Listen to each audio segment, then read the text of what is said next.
Мен және ақша. Сайдмұрат Давлатов. Алғы сөз. Құрметті оқырман, қолдарыңызға алып отырған кітап тәжірибеге негізделген және менің жетістікке және табысқа жетуімнің мағынасын ашады. Бұл кітапта мені көп затқа үйреткен ұстаздарымның берген білімі мазмұндалған. Ұстаздарым маған маңызды өмірлік ақиқатты түсінуге, жетістікке жету жолындағы түрлі қиындықтарды жеңуге және өзіме сенуге үйретті. Мен соғыспен қайта құру нәтижесінде оқу орнының ақшасын төлей алмай 2 жоғарғы оқу орнын тастап кеткен қарапайым жігіт едім. Барлығын басынан бастаған, көптеген қиындықтарды, сәтсіздіктер мен құлдырауды басынан кешірген және бірте-бірте қателіктерді түсініп, өз тәжірибем негізінде содан нәтиже шығара білген жігіт болдым.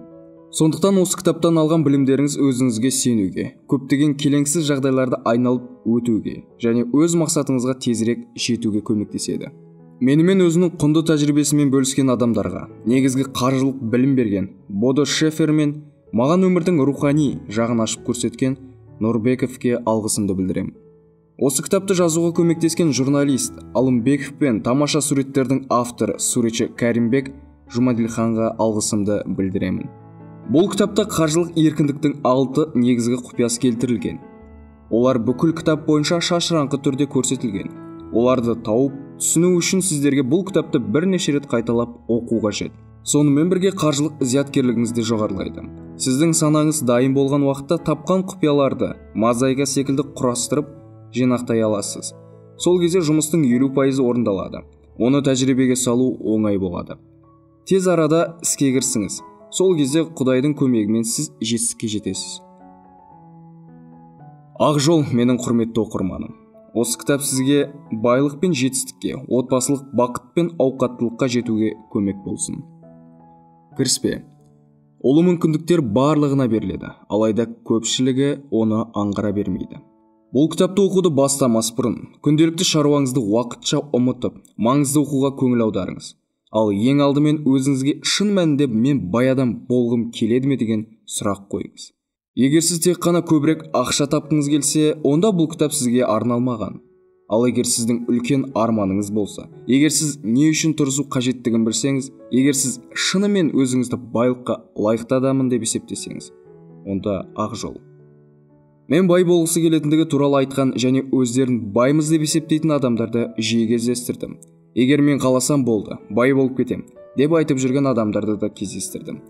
Кейде көп ақша қажет емес, себебі өмірдегі маңызды зат ол емес деп есептейтіндерді де жолықтырдым.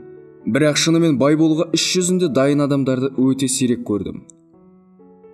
Бұл кітапты оқып болғаннан кейін сізде өте шектелген таңдау болады. Шешім қабылдап іске кірісу немесе ештеңе істемей барлығын орнында қалдыру.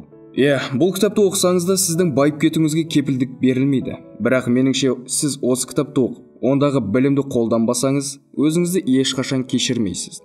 Егер адам білместіктен істей алмаса, ол бөлек. Және біле тұрып жасамау мүлде басқа жағдай. Алдымен, бай адам қандай болу керек деген сұраққа жауап беріп көріңіз. Қанша жауап нұсқасы шығады? Мақсатына ұмтылғыш, батыл, ерікті, ақша таба білетін. Ал мынау басты анықтама. Бай адам ол өзіне ақшаны жұмыс істете білетін адам. Ол ақша үшін емес, ақша ол үшін жұмыс істейді. Бұл анықтаманы түсініп, қабылдап және есте сақтап алу қажет. Ал енді бай адамның өмір сүру тәртібін ойлап көрейік. Немесе дұрысы, егер мен бай болсам, не істер едім деген сұраққа жауап іздеп көрейік. Сіздің ойларыңыз шынайы көрініс алу үшін бір рет таза қағаз алып, 8 минут ішінде сіз бай болған жағдайда істегіңіз келетін армандарыңызды тізіп жазып шығыңыз. Сізде ақшаның көптігі соншалық, тіпті оның қанша екендігі маңызды емес деп елестетіп көріңіз. Басыңызға келген ойдың барлығын жазыңыз. Тоқтамай, тіпті қаламды қағаздан үзбей барлығын тізіп жазып көріңіз. Сіз жазуыңызды тоқтатып үзіліс жасағыңыз келсе, қазіргі уақытта қажеттінің барлығын жаздыңыз деген сөз. Алайда, бұл сіздің арман мақсатыңыз емес, тек белгілі заттардың қажеттілігі ғана. Сіз тек үзілістен кейін ғана қол жеткізгіңіз келетін мақсатыңызды жаза бастайсыз. Осылайша сіздің армандарыңыз шынайы көрініске айналады. Сонымен қатар дұрыс бағыттала білуді де ұмытпаған маңызды. Өзіңізді ауқатты, жетістікке жеткен адам ретінде елестетіңіз және жазуды тоқтатпаңыз. Жазып болған соң қанша бет жазғаныңызды есептеңіз. 1 бет, 2, 3. Мен өзім 12 бет жаздым. және сол кезде ұстазым менде арман жоқ екендігін және мені оқытқысы келмейтіндігін айтты. Дегенмен мен өзім өте маңызды заттарды жаздым деп есептедім. Ал енді өз тілектеріңізді шынайы жағдайда асықпай және жақсылап ойланып жазып көріңіз. Ойлану, толғану үрдісі тайгада серуендеу секілді. Бір рет өтіп, ешқандай із қалдырмайсыз. 2-3 рет жүргеннен кейін із қала бастайды. Бірақ уақыт өте ол жоғалады. 10 рет жүргеннен кейін соқпақ жолы қалады. Сіздің қазіргі ойланып елестетіп отырғаныңыз тек алғашқы қадамдар. Сіз енді ғана байлыққа соқпақ жол салудасыз. Мұның барлығын ғылыми тұрғыда да түсіндіруге болады. Біздің миымыз 36 миллиард нейроннан тұрады. Әрбір нейрон белгілі бір қызметке немесе түсінікке жауап береді. Егер сіз үй деген сөзді естісеңіз, өз үйіңізді елестетесіз. Егер қызыл үй деген сөзді оқысаңыз, міндетті түрде қызыл үйді, қызыл кірпіштен салынған үйді елестетесіз. Бұл жағдайда қызыл сөзіне жауап беретін нейрон үй сөзіне жауап беретін нейронмен біріктіріледі. Егер осындай тіркесті көп рет қайталасаңыз, нейрондардың тұрақты бірігуі, тұрақты бейне, трафарет орын алады. Келесі жолы үй деген сөзді ғана естісеңіз де, міндетті түрде қызыл үйді елестететін боласыз. Осылайша жүріп тұру стереотипі мен ойлаудың стандарттық әдістері пайда болады.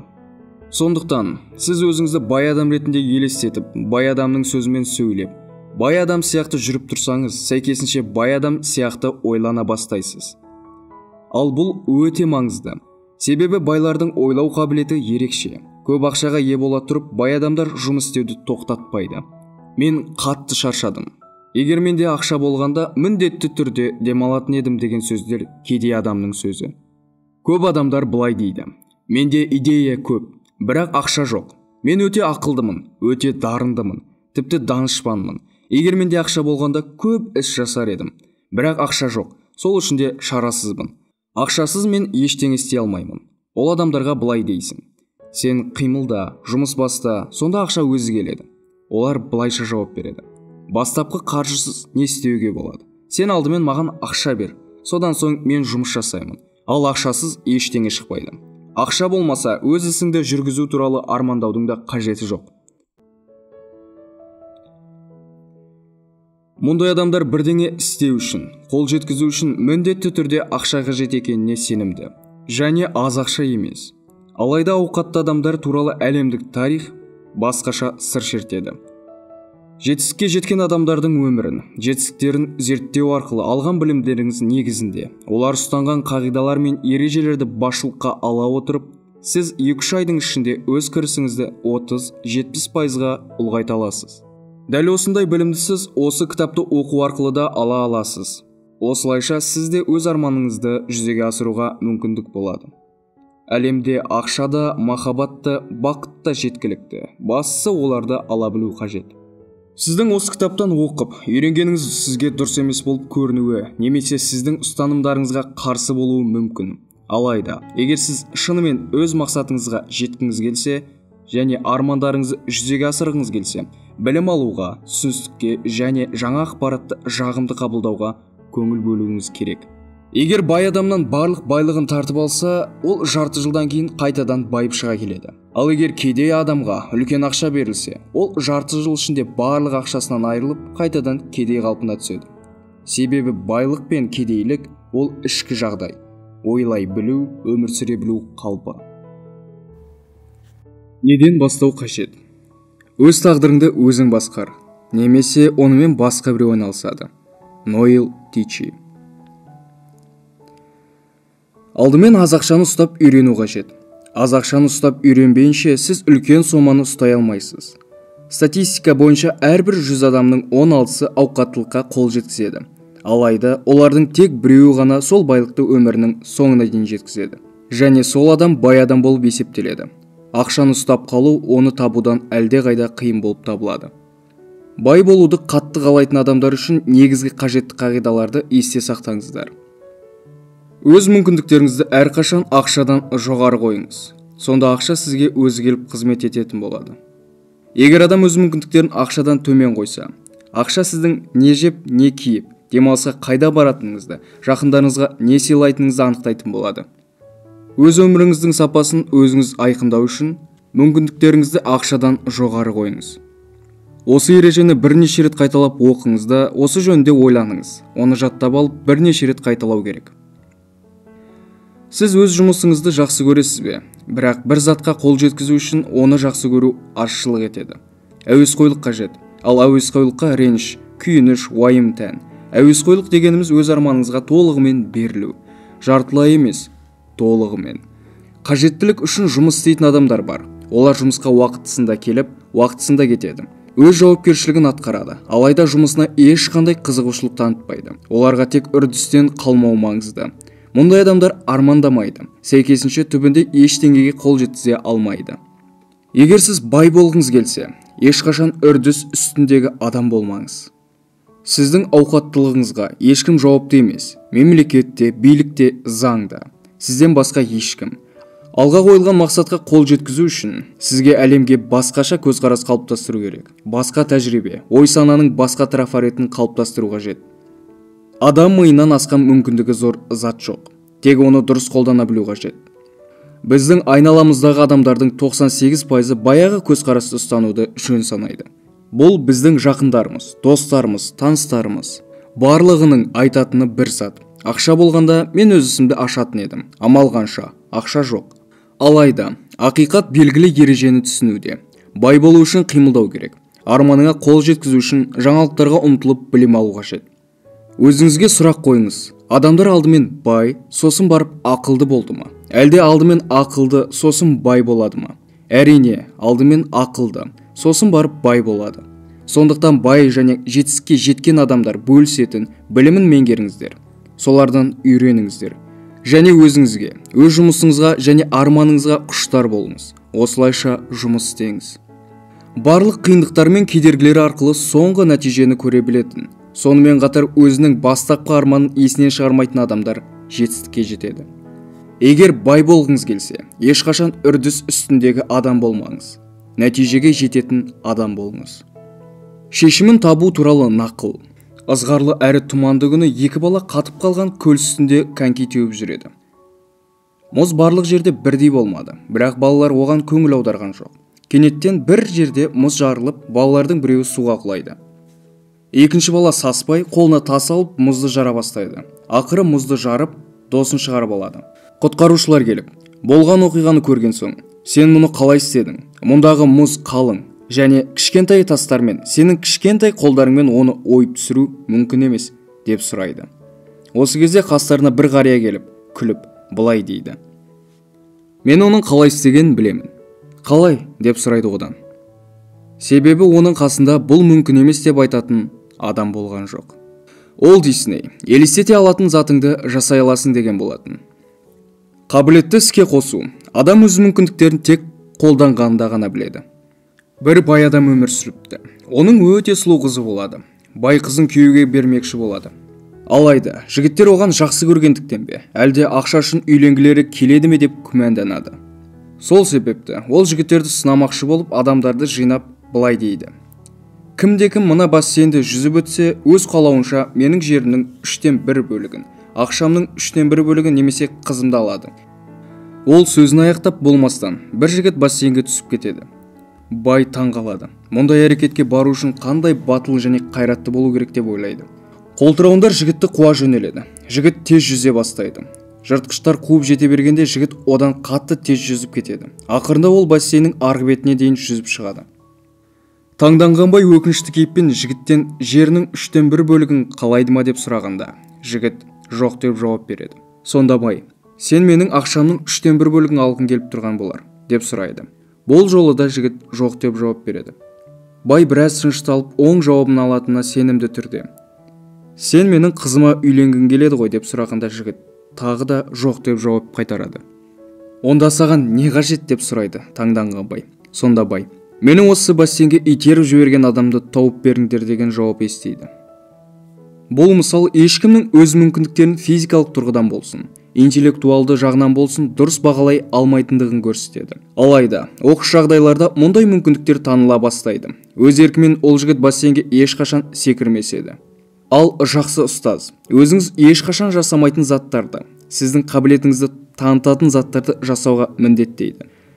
Нашар ұстаз, жақсы, сен мұны ертең істесең де болады, дейді. Алайда бұл сүйіспеншілік емес, бұл аяушылық. Ал хирург аянышы пациент өліміне алып келуі мүмкін. Міне, осыны есте сақтау қажет. Бай адамдардың ережесі. Ал енді өзіңіздің қолтырауындар жүрген бассейндемін деп ойлаңыз. Астарлы мағынада бассейн орнында қаржы саласы, ақша әлемі болуы мүмкін. Сізді тек сіздің ақшаны басқара алу қабілетіңіз ғана құтқара алады. Ал бұл үшін қаржы саласындағы ақша айналымының қағидаларын, заңдарын білу қажет. Дәл осы білімді мен сіздерге ұсынып отырмын. Алдымен, өз өміріңізде қолдануыңыз қажет. Бай адамдардың бірнеше негізгі ережелерін есте сақтаңыз. Мақсат дегеніміз ұсақ идеялар, немесе заттар жиынтығы емес. Ол сізді құштарлық сезіміне толтырады. Жұмыс істеп алға ілгерілеуге көмектеседі. Ақша да адам секілді болып жатқан жағдайларды сезеді. Оған жақсы қарап, сыртқа серпімеңіз. Сонда ақша сізге өзі келіп қалатын болады. Өз болашағын жоспарламайтын адам өзінің өмірі басқа адамдардың қолымен жасалатынына көнуі тиіс. Бізде бар заттар біздің істеген ісіміздің нәтижесі. Осы ережелерді есте сақтаңыз. Үй, көлік, саяжай бұлар мақсат емес. Бұдан әрі біз бұл тақырыпқа оралатын боламыз. Біз неге ақша, байлық туралы сөз қозғап отырмыз? Қолтырауыны бар бассейн туралы нақыл естідіңіздер ме? Біз ақша басқаруды үйренуіміз қажет. Үлкен ақшама, аз ақшама маңызды емес. Қандай рухани адам болсаңыз да, тіпті тақуа болсаңыз да. Ерте ме кеш пе сізге ақша туралы ойлану қажет болады. Егер өзіңізде жол жүру үшін ақша болмаса, ешкім сіздің дипломыңызға мән бермейді. Ғылым докторы деген ғылыми атағыңызға да қарамайды. Осы кезде сіз өзіңіздің жағдайыңызға қынжыласыз. Ақша өмірдегі ең маңызды зат емес, алайда ол жетіспесе маңызды затқа айналады. Екінші ережеге көңіл аударыңыз. Әйтеуір бір уақытта, бір күн ішінде, өткен жылдардан артық ақша табамын деп ойлаңыз. Бұл спорт жарыстарына ұқсайды. Минут ішінде шешілетін жарысты жеңу үшін спортшы көп айлар жылдар бойы жаттығады. Сәттілік оған осы минуттарда келді деген біздің ойымыз жаңсақтық болып табылады. Жетістік ұзақ мерзімді, жалықтыратын жаттығулардың, күнделікті еңбектің нәтижесі. Егер сіз өзіңіз армандағандай өмірге лайықтымын деп есептесеңіз, сізге ақшаны басқаруды үйрену қажет. Себебі ақша сіздің қандай деңгейде екендігіңізді анықтайды. Сондықтан есте сақтаңыз, сіздің армандарыңыз бен мақсаттарыңыз және үмітіңіз тек нақты қалаған жағдайыңызда сіздің байлық пен жетістік жолына әкелетін уақыт жақындап келеді. Міне, сол кезде өзіңіз бір кездері армандаған мүмкіндіктерге жетесіз. Оларды жүзеге асыруға тырысыңыз. Осы кітапты оқи отырып, барлық жаман ойларыңызды тастаңыз, күлімдеңіз және жағымды қабылдауға бағытталыңыз. Сіздің көңіл күйіңіз жақсы болуы тиіс. Себебі жақсы көңілде сіз барлығын дұрыс қабылдап, тез үйренесіз. Алдымен бір есте қаларлық оқиғамен бөліскім келеді. Бір кішкентай қыз анасының қасына жүгіріп келіп сұрайды: "Сен өскенде кім боласың?" Анасы ойланбастан жауап берді: "Әйелі боламын." "Ана, сен неге өтірік айтасың? Сен қазір әйел емессің бе?" деді қызы. "Айтшы енді, өскенде кім боласың?" "Мен ұстаз боламын", деді анасы. "Сен қазірде ұстазсың ғой", деп таңданыспен қызы сұрағын қайта қойды. "Ана, сен өскенде кім боласың?" Осы кезде анасы өзінің қызы үшін әрдайым ана да, ұстаз да болғанын және мұның аз екендігін түсінеді. Сол уақытта ол өзінің бұл өмірде одан маңыздырақ, одан да көбірек затқа қол жеткізе алу мүмкіндігінің болғандығын сезінеді. Және осы арманды қызының көздерінен көреді. Барлық балалар өз ата-аналарын артқы қатардан емес, басты рөлді көргісі келеді. Олар бізге жоғарғы нәтижеге қол жеткізе алатындығымызды, өз армандарымызды жүзеге асыра алатынымызды жеткізеді. Балалар өз ата-аналарын мақтаныш тұтқысы келетіндігі естеріңізде ме? Жарқын көңіл-күй тек денсаулықтың нышаны емес, сонымен бірге аурудан сақтайтын ең жақсы тәсіл. Смайлс. Мақсат дегеніміз ұсақ идеялар, немесе заттар жиынтығы емес. Ол сізді құштарлық сезіміне толтырады, жұмыс істеп алға ілгерілеуге көмектеседі. Ақшада адам секілді болып жатқан жағдайларды сезеді. Оған жақсы қарап, сыртқа серпімеңіз. Сонда ақша сізге өзі келіп қалатын болады. Өз болашағын жоспарламайтын адам өзінің өмірі басқа адамдардың қолымен жасалатынына көнуі тиіс. Бізде бар заттар біздің істеген ісіміздің нәтижесі. Егер де сіздерге осы оқығаным, осы алған ақпараттарыңыз ұнаса, лайк басып, комментария жазыңыздар. Қазақша контентті дамытайықшы. Рахмет.